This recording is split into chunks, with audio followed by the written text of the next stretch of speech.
प्रधानमंत्री नरेंद्र मोदी ने बीजेपी के अधिवेशन में कार्यकर्ताओं को देश से लेकर विदेश में बढ़ते भारत के प्रभाव के बारे में बताया कि कैसे पिछले 10 साल में भारत की विदेश नीति की वजह से पूरी दुनिया में देश की शान बढ़ी है और भारत की बढ़ती ताकत से दुनिया उसे सलाम कर रही है। उन्होंने कहा कि अलग अलग देशों में सत्ता और विपक्ष के दल ये खुलकर मानते हैं कि भारत के सशक्त होने से पूरी दुनिया का हित होने वाला है। इसीलिए विश्व के तमाम देश भारत के साथ बेहतर संबंध बनाने पर जोर दे रहे हैं। प्रधानमंत्री मोदी ने कहा कि अब दुनिया के देशों को भी यकीन है कि भारत में बीजेपी ही सरकार बनाएगी। विदेश नीति के जो भी जानकार हैं, वो विदेश से मिले हर संकेत भी पकड़ ले रहे होंगे। आज अलग अलग देशों में सत्ता और विपक्ष के दल ये खुलकर मानते हैं कि भारत के सशक्त होने से पूरी दुनिया का हित होने वाला है। ये पूरी दुनिया मानने लगी है। आज हर महाद्वीप में भारत का सम्मान, भारत की ताकत बढ़ रही है। हर देश भारत से गहरे संबंध बनाने पर जोर दे रहा है और इन सब के बीच कोई देश हमारी सरकार से बातचीत के लिए, आप जानकर के हैरान होंगे, अभी तो चुनाव बाकी है, लेकिन मेरे पास जुलाई, अगस्त, सितंबर के डेट पड़े हुए निमंत्रण दे करके। इसका अर्थ क्या है? इसका अर्थ है कि दुनिया के विभिन्न देश भी बीजेपी की सरकार की वापसी को लेकर पूरी तरह आश्वस्त है। वो भी जानते हैं, दुनिया का हर देश जानता है, दुनिया की हर शक्ति जानती है, आएगा तो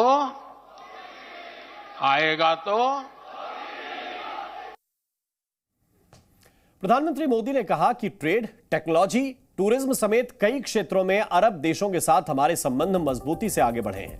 उन्होंने कहा कि दुनिया में भारत की बढ़ती ताकत का असर यह है कि अरब के 5 देश उन्हें सर्वोच्च सम्मान दे चुके हैं।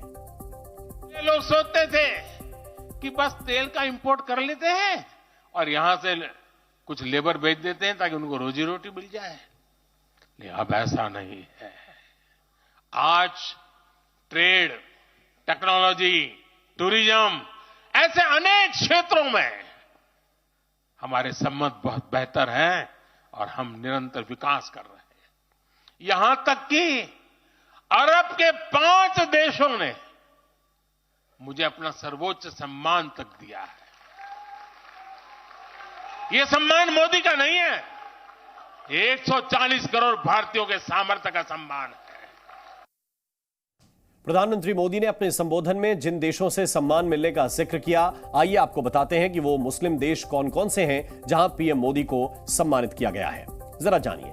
यूएई सरकार ने प्रधानमंत्री नरेंद्र मोदी को ऑर्डर ऑफ जायद से सम्मानित किया है। सऊदी अरब से प्रधानमंत्री मोदी को किंग अब्दुल्ला अजीज साश अवार्ड मिल चुका है। मिस्र में प्रधानमंत्री Modi order of the Nile से सम्मानित हो चुके हैं। बहरीन से पीएम मोदी को the King Hamad Order of the Renaissance सम्मान मिला है। इसके साथ ही फिलिस्तीन में उन्हें Grand Collar of the State of फिलिस्तीन से नवाजा जा चुका है। मालदीव भी पीएम मोदी को रूल ऑफ निशान इज्जोदेनोन से सम्मानित कर चुका है।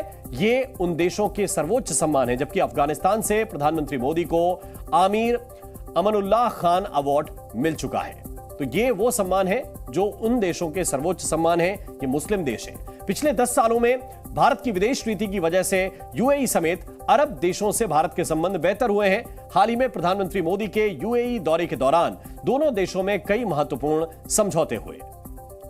द्विपक्षीय व्यापार में अमेरिका, चीन के बाद यूएई सबसे बड़ा ट्रेड पार्टनर है।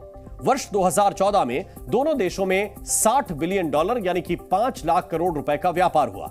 वर्ष 2022 में इसमें 45% की बढ़त हुई और ये 7,20,000 करोड़ रुपए तक पहुंच गया। वर्ष 2030 तक दोनों देशों के बीच इसे $100 बिलियन करने का लक्ष्य है। इसके साथ ही एफडीआई यानी कि प्रत्यक्ष विदेशी निवेश में अमेरिका, सिंगापुर और मॉरिशस के बाद यूएई चौथा सबसे बड़ा निवेशक है।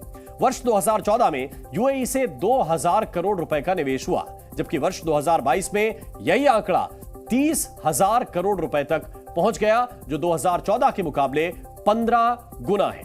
यानी मोदी सरकार के कार्यकाल में जिस तरह से उन्होंने काम किया, जिसे बताया और गिनाया जा सकता है, उसे मोदी सरकार अब गिनवाने का काम कर रही है और बता भी रही है कि क्यों जनता उन पर भरोसा जताए।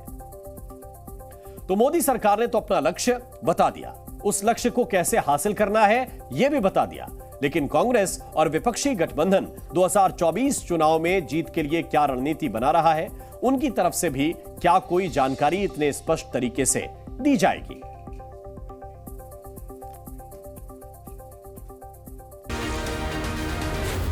Zee News.